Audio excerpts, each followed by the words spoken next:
Our trip to Havana was meant to be a passionate escape, a romantic journey to a city renowned for its vibrant energy and timeless allure. We chose the Hotel Saratoga, a magnificent neoclassical edifice, hoping to immerse ourselves in an atmosphere of elegant history and refined comfort.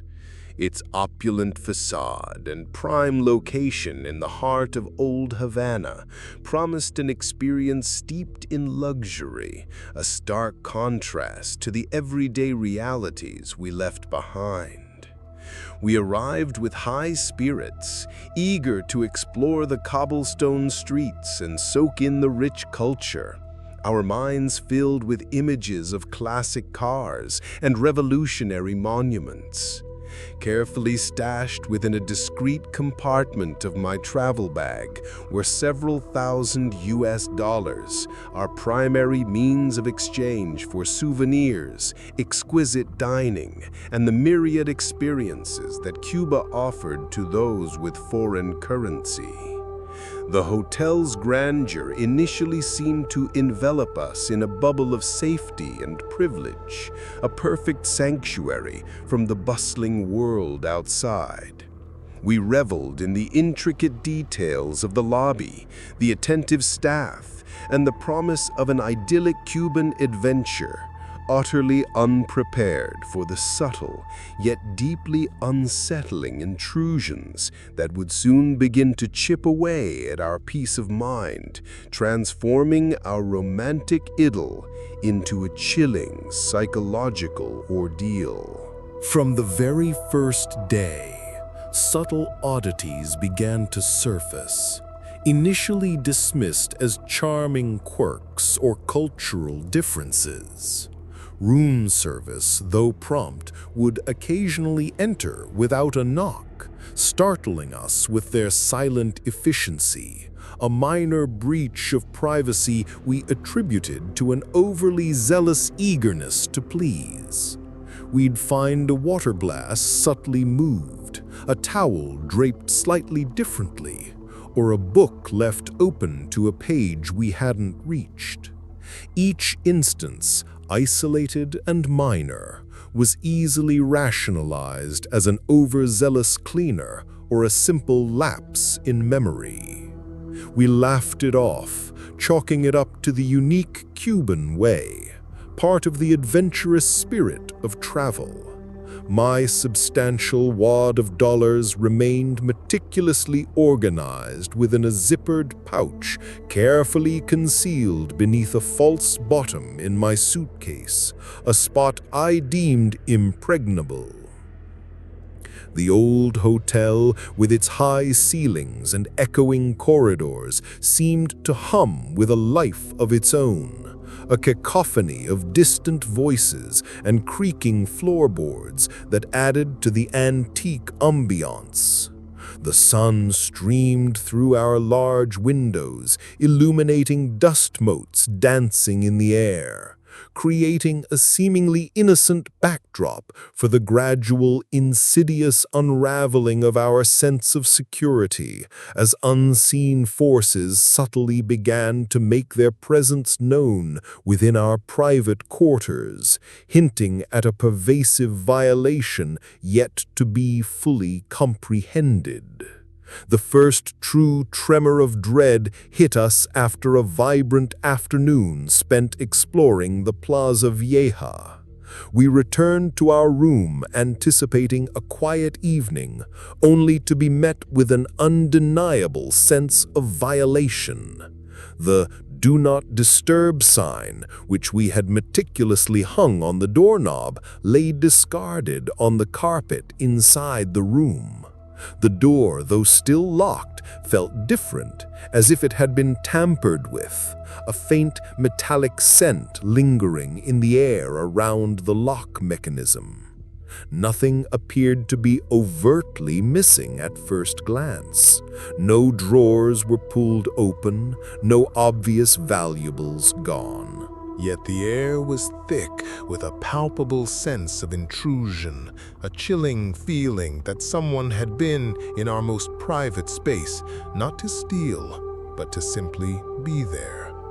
My partner walked through the room, her movements slow and deliberate, her eyes scanning every surface, searching for an explanation, for a sign of what had transpired. We looked at each other, a silent question passing between us, the carefree spirit of our trip beginning to curdle into unease. The vibrant colors of Havana outside our window suddenly seemed to mock our disturbed peace, the sounds of the city's lively rhythm now feeling like a distant, alien hum, no longer comforting but unnervingly indifferent to our unsettling predicament. Reporting this clear intrusion to the hotel management was met with the same polite yet firm stonewalling we had encountered previously. The manager, a man with impeccably slicked-back hair and a practiced, placid smile, listened to our account with an air of detached professionalism. He assured us with an almost theatrical display of sincerity that such an incident was simply impossible within their esteemed establishment. He suggested with a condescending tone that perhaps we had simply forgotten to engage the deadbolt, or that the "Do Not Disturb" sign had fallen off inadvertently.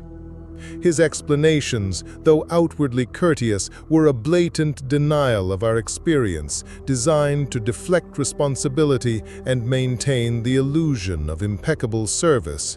There was no offer to check security logs, no suggestion of changing rooms, merely a thinly veiled implication that our distress was self-inflicted, born of a misremembered detail. The conversation felt less like a customer service interaction and more like a carefully choreographed performance designed to minimize our concerns and maintain the hotel's carefully constructed facade. We left his office with a bitter taste in our mouths, the polite smiles of the staff now feeling like masks, concealing an indifference that bordered on active concealment. The full weight of the violation hit when I checked my dollars. Despite the room's undisturbed appearance and the electronic safe remaining untouched, the neatly folded stack of bills beneath my suitcase's false bottom had been depleted. A significant portion of our precious U.S. currency, several $1,000s, was gone. My meticulous hiding spot, carefully chosen for its ingenuity, had been effortlessly breached. There were no signs of the bag being tampered with, no forced entry on the zipper or the hidden compartment itself. It was as if the thief possessed an intimate knowledge of my precise hiding place, or perhaps had access to the bag while it was open, unseen. The implications were chilling. This was not a random, opportunistic theft. This was targeted, precise, and executed with an unnerving level of professionalism.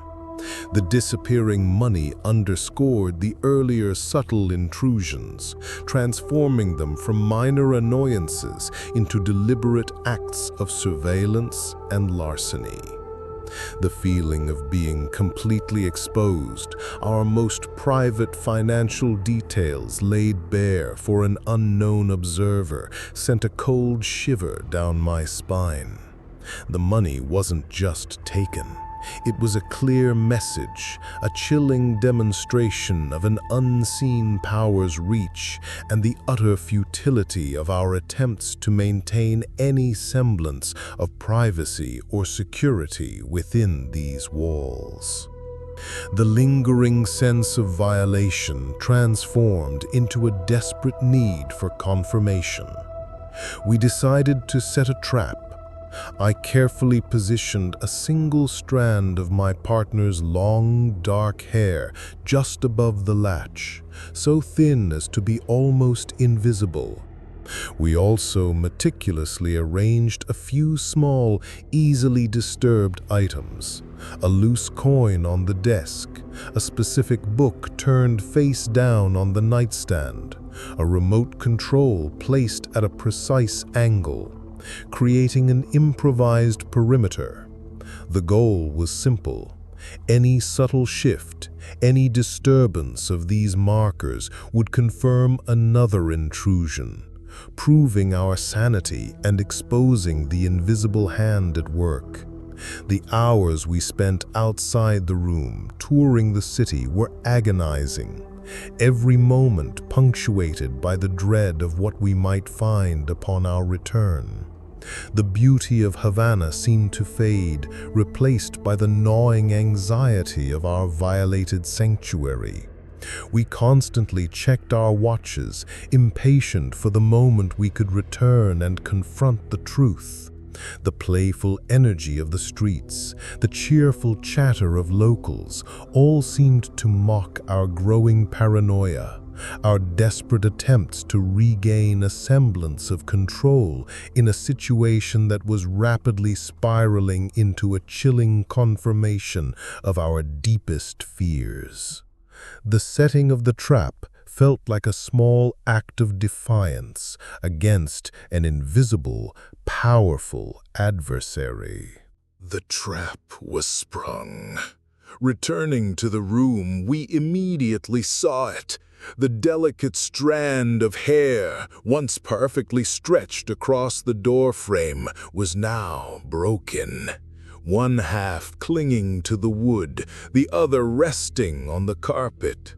The coin on the desk had shifted ever so slightly, and the book was no longer perfectly face down, but angled.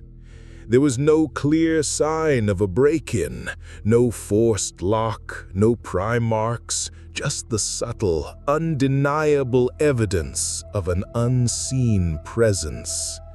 The dollars remained gone, confirming the pattern. This wasn't a random occurrence. It was a deliberate, silent intrusion executed with meticulous precision.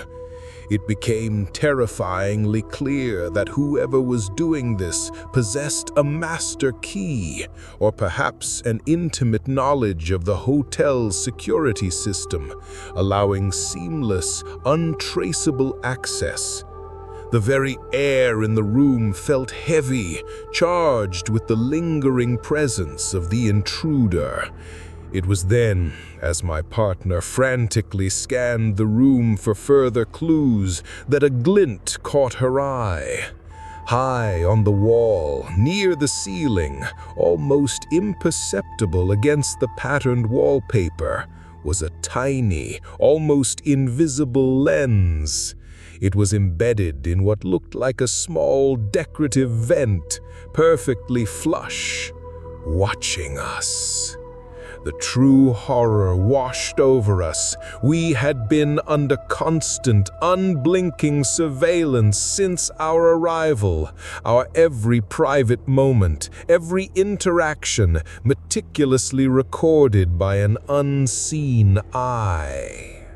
The chilling discovery of the tiny embedded lens confirmed our darkest fears. This was not a mere hotel theft, nor a simple break-in. This was a sophisticated, deliberate act of surveillance, likely carried out by entities with far-reaching authority within the state. The missing dollars were now seen not just as a financial loss, but as a deliberate demonstration of power, a chilling message that privacy was an illusion in this tightly controlled society.